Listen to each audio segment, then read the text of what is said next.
La verdad que es un gusto enorme estar en esta casa tan querida de vocación de reflexión colectiva. Y bueno, en este tiempo tan especial de cierre de campaña, donde, bueno, es tiempo de siembra, pero también es tiempo de fruto, ¿no? De ir sintetizando y de seguir profundizando en este camino que creemos movido por ese horizonte de la igualdad y de la transformación social. Y pensaba en esta invitación, que era bueno poder compartir algunos elementos claves del Plan País, del 1 y del 2, que es muy amplio en cuanto a propuestas, pero bueno, poder hoy sintetizar algunas que teníamos que hoy no atosigarlo con un montón de ideas, sino elegir algunas que expresaban esta mirada profunda de izquierda y esta mirada socialista. Y pensaba en unas cosas generales por haber sido parte también del equipo de construcción del plan, que estaba bueno destacar. Y una tiene que ver con el concepto, ¿no? El Plan País 1, este plan de acciones inmediatas de seguridad. Lo primero me parece interesante destacar esto de acciones inmediatas, ¿no? Esta impronta de Carolina de acciones, ¿no? Quienes hemos trabajado cerca de ella, y bueno, por lo que todos conocemos, es una mujer de acción, de hacer, ¿no? De no perderse en discursos, ¿no? Cuando estás hablando, dices, no, sacame todo esto, verbo, sacame, a ver, ¿qué vas a hacer? ¿No? Concreto, ¿qué? Me parece que es interesante eso, porque logra, desde las bases programáticas del Frente Amplio, logra aterrizar eso a propuestas concretas, y eso ayuda mucho a poder comprender y a generar plataformas donde podamos discutir sobre cosas concretas.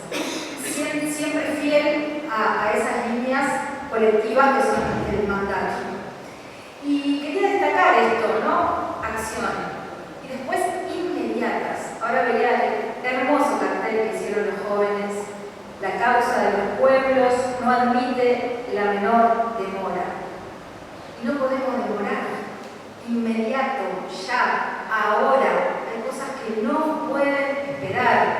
Hay cosas que como corrientes de izquierda no podemos permitir que sucedan más. Y tiene que ver con la violación de derechos humanos de tantas personas que ven mutilada su posibilidad de desarrollo porque no estamos pudiendo cuidar la vida. Y eso no admite la menor demora. Y eso es inmediato.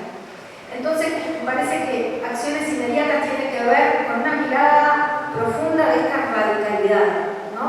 Es ahora, y esto en el marco de un Estado que sistemáticamente viene llegando tarde. Venimos llegando tarde. También para salvar muchas vidas, como decía Gacho. Y en este Estado que llega tarde, hay acciones inmediatas, ya. Entonces, me parece que es una primera definición del Plan País que es importante remarcar. Una segunda cosa que quería destacar, el plan de acciones inmediatas de seguridad. Es decir, las 50 primeras medidas de este Plan País tienen que ver con la seguridad. Carolina plantea la primera preocupación de los uruguayos y uruguayas, que es la seguridad, pero lo hace desde un lugar de seguridad humana. Logra plantear la seguridad desde este abordaje integral, asumiendo la infinita complejidad de la seguridad, pero remarcándola justamente en esta realidad de profunda desigualdad. Hablar de seguridad, dice Carolina, solo podemos ir rodeándola. Y para eso tenemos que hablar de disminuir la violencia. Una sociedad que está en una escalada de violencia impresionante, que faltan herramientas para poder gestionar, ¿no? Las emociones, lo que nos pasa, una discusión termina con un garrote de uno a otro, ni que hablar con la tenencia descontrolada de armas que hace que todo todavía sea más extremo. Esta violencia que la vivimos en todos los órdenes, ¿no? A nivel personal, a nivel familiar, a nivel comunitario, a nivel institucional. Violencia, hay que disminuir la violencia. hay que disminuir la desigualdad, porque como decía Carolina y dice Gonzalo, tensa esta convivencia, tenemos que disminuir la desigualdad y tenemos que mejorar esta convivencia, esta posibilidad de vivir juntos y juntas. Entonces, solo abordando estas tres cosas que tienen que ver entonces con la violencia, con la desigualdad, con la convivencia, solo ahí se genera un espacio propicio para abordar la seguridad. Y las 50 medidas que ahora después los compañeros de acá de la mesa van a marcar tienen que ver con esto. Y entonces, para el plan país, hablar de seguridad, ¿qué es?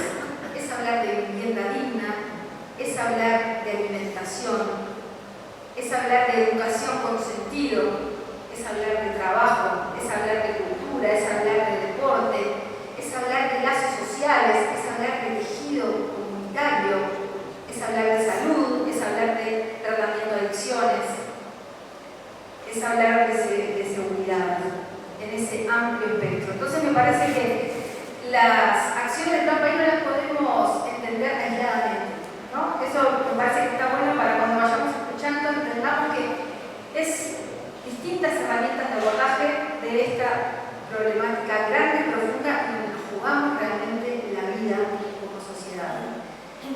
En tercer lugar, quería destacar de este plan país que no son solo las acciones entre el 1 50 y en el otro tantas, hacer inmediatamente, sino que plantea el cómo hacerlo. Bien sabemos que en política pública, bueno, y en tantas cosas de la vida en realidad, el cómo es tan importante como el qué, porque a veces cuando el cómo contradice el qué, bueno, ese qué no funciona. Vaya si sabemos de eso. Y Carolina plantea, hay tres ejes que son transversales, es la metodología, es la forma que tenemos de hacer política pública. Y este eje tiene que ver con la participación. En este contexto donde tenemos que profundizar la democracia, cómo construimos con todas las voces, con todas las realidades, ese otro, esa otra, esa fuente de saber insustituible. Ahí hay un pedazo de realidad que solo podemos conocer a partir de esa experiencia que tiene que sumarse. ¿Cómo hacemos para que las comunidades, los colectivos, las personas, las organizaciones se sientan parte, protagonista de la política pública? Participación. Evidencia es el otro eje. Tenemos que seguir comprendiendo esta realidad que nos desborda. Hay muchas cosas que no sabemos y tenemos que basarnos en esa evidencia, en información clara, precisa, profunda, cada vez más. Y esto es fundamental para poder monitorear lo que estamos haciendo además y para poder ir tomando decisiones que vayan cambiando en el hacer. Porque bien sabemos que la realidad tira abajo los esquemas siempre y que todo el tiempo tenemos que estar monitoreando lo que hacemos y siendo muy transparentes para poder estar autovigilantes con nosotros mismos y con las instituciones. Estaba pensando ayer en un encuentro también del Plan País que alguien traía lo difícil que es para las instituciones del Estado, sobre todo, transformarse a sí mismos. Estamos hablando de transformación y de instituciones que necesitan transformarse a sí mismas. Entonces, cuán importante es esta mirada del paso a paso justamente para ir ajustando, para ir escuchando más y mejor lo que dice la realidad, lo que dice con palabras, lo que dice con gritos, ¿no? Como es este estallido de violencia que ya explotó y que nos muestra una imagen de sociedad que realmente mirarnos en ese espejo duele y nos cuestiona absolutamente todo. Entonces, participación, evidencia y diferenciación. Claramente que queremos políticas universales, que queremos llegar a más personas siempre, pero eso solo es posible desde lo diferencial. Bien sabemos que hay realidades tan distintas que para que algo funcione casi que es a medida, ese es el trabajo pequeño del cuerpo a cuerpo que intenta comprender para responder a esa diversidad de realidades. Entonces, esa diferenciación también es vocación del Plan País, es mirar lo particular, implica un acompañamiento muy de cerca a todo lo que se propone abordar. Entonces, estas tres líneas metodológicas, participación, evidencia, diferenciación también, una clave que acompaña todas las acciones. Bueno, no me quiero alargar mucho porque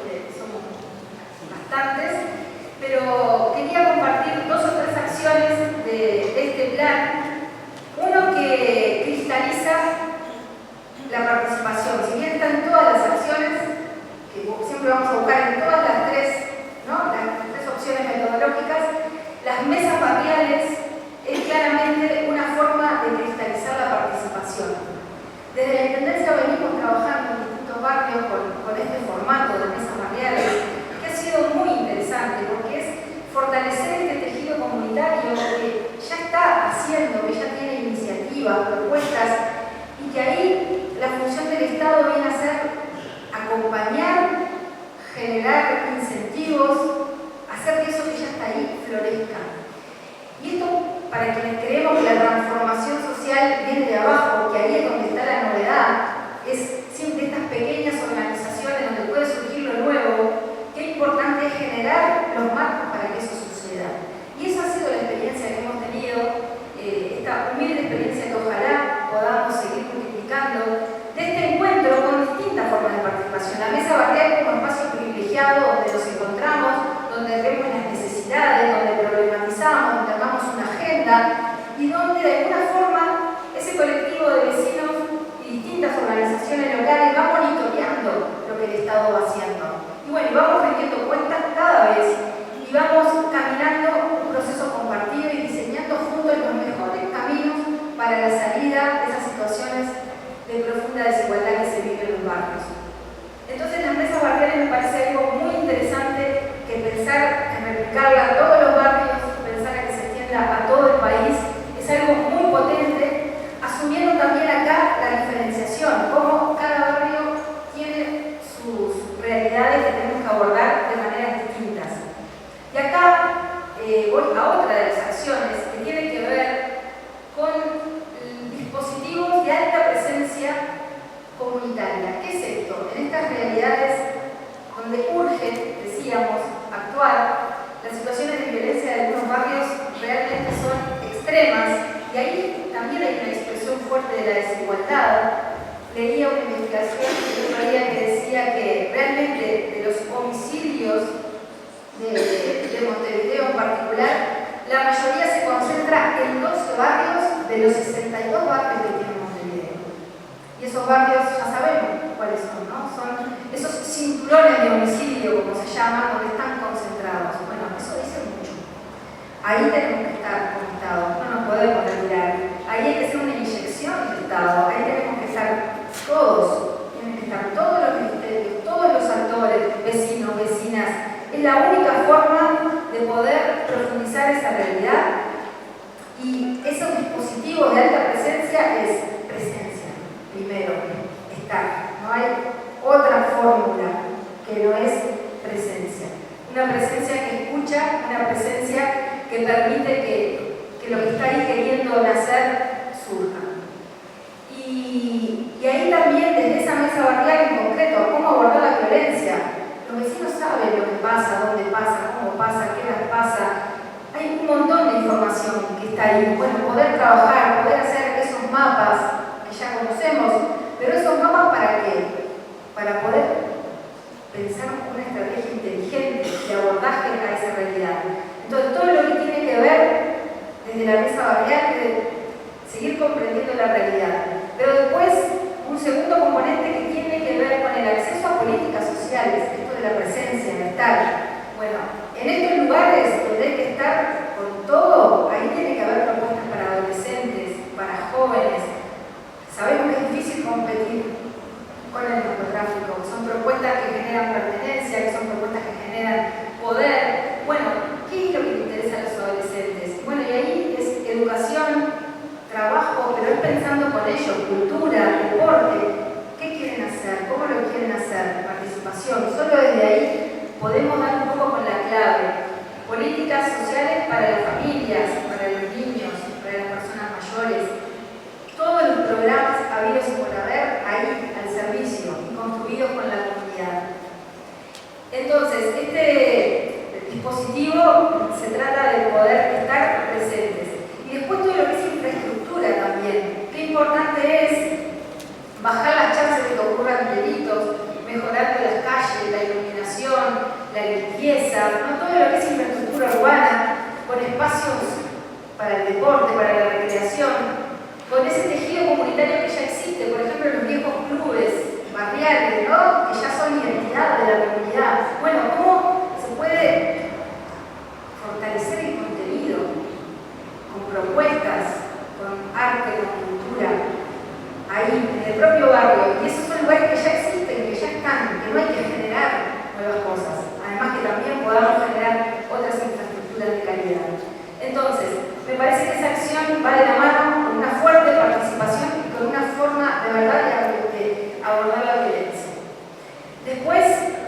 quería comentar también la realidad de las personas en situación de calle, que también es otro espejo muy duro que nos cuestiona día a día y que vamos naturalizando como sociedad esa cantidad de personas que vemos.